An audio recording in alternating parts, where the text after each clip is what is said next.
అస్సలాము అలైకుం వరహమతుల్లాహి వబరకాతుహు. ఈదుల్ ఫిత్ర్ అంటే దానాల పండుగ.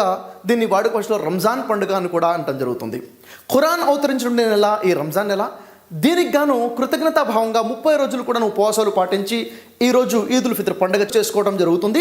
మరి ఇప్పుడు ఉన్నటువంటి దేశ ప్రపంచ పరిస్థితులను దృష్టిలో ఉంచుకొని కరోనా విపరీతంగా వ్యాపిస్తున్నటువంటి ఈ మహమ్మారిని తట్టుకోవడం కోసం, ఈ మహమ్మారి మీద పోరాటం చేయడం కోసం స్టే హోమ్ స్టే సేఫ్ అనే నినాదం ప్రకారంగా ప్రతి ఒక్కరూ కూడాను ఈ రంజాన్ పండుగని తమ ఇళ్లలోనే ఉండి కుటుంబ సభ్యులతో జరుపుకోవాలని చెప్పేసి కోరుకోవడం జరుగుతుంది. ఎందుకంటే మనం ఇంటి నుంచి బయటకు వచ్చి నలుగురిని కలవడం వల్ల కరోనా వ్యాపించేలాగా, కరోనా సోకే ఉండే అవకాశాలు చాలా ఎక్కువగా ఉన్నాయి. కాబట్టి ఆరోగ్యంగా ఉండాలి, దేశాన్ని సమాజాన్ని కాపాడుకోవాల్సిన బాధ్యత మనందరి మీద ఉంది. కాబట్టి మీరు మీ ఇళ్లలోనే ఉండి పండుగ జరుపుకుంటారని ఆశిస్తున్నాను. ముస్లింలు అతిపెద్ద పండుగలుగా భావించే 2 పండుగల్లో ఈదుల్ అజా, ఈదుల్ ఫిత్ర్ అంటే బక్రీద్ పండుగ, రంజాన్ పండుగల్లో అతిపెద్ద పండుగ రంజాన్ పండుగ భావించుకున్నారు. కానీ ఎవరు కూడా బయటకు వచ్చి షాపింగ్స్ చేయకుండా ఇళ్లలోనే ఉండేసి ఉపవాసాలు పాటించారు. అదేవిధంగా పండుగ కూడా జరుపుకుంటారని, ప్రజలందరికీ సహకరిస్తారని చెప్పేసి కోరుకుంటున్నాను. మీ బ్రదర్ షఫీ. ఈద్ ముబారక్. అస్సలాము అలైకుం వరహమతుల్లాహి వబరకాతుహు.